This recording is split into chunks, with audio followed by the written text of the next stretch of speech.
بذاریم. به هر شکلی که شده نباید بذاریم این بی‌عدالتی و بی‌انصافی در جامعه ما، در مناطق ما و در کشوری که توش زندگی میکنیم به وجود بیاد. الزاماً به پول دولت نیاز نیست. اراده و باور ماست که میتونه این مشکل رو حل کنه. اراده و باور شماست که میتونه گره از گره ها رو باز کنه.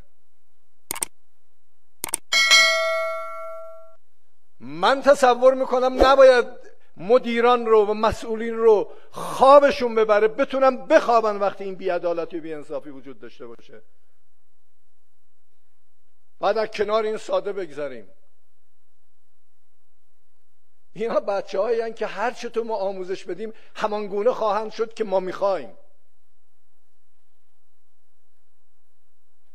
و اگر طور دیگه ای شدن، مقصر کیه؟ مقصر اونان یا ما؟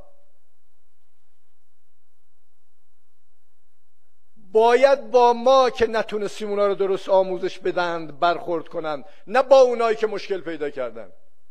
اینا بچه‌هایی بودن که ما آموزش دادیم.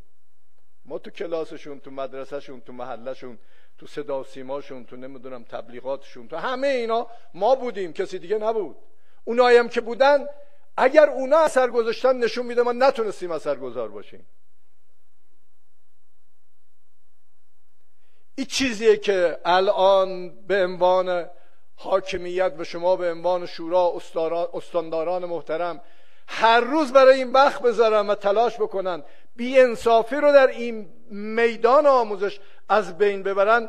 کم وقتی که میذاریم بی‌انصافی رو از بین ببریم.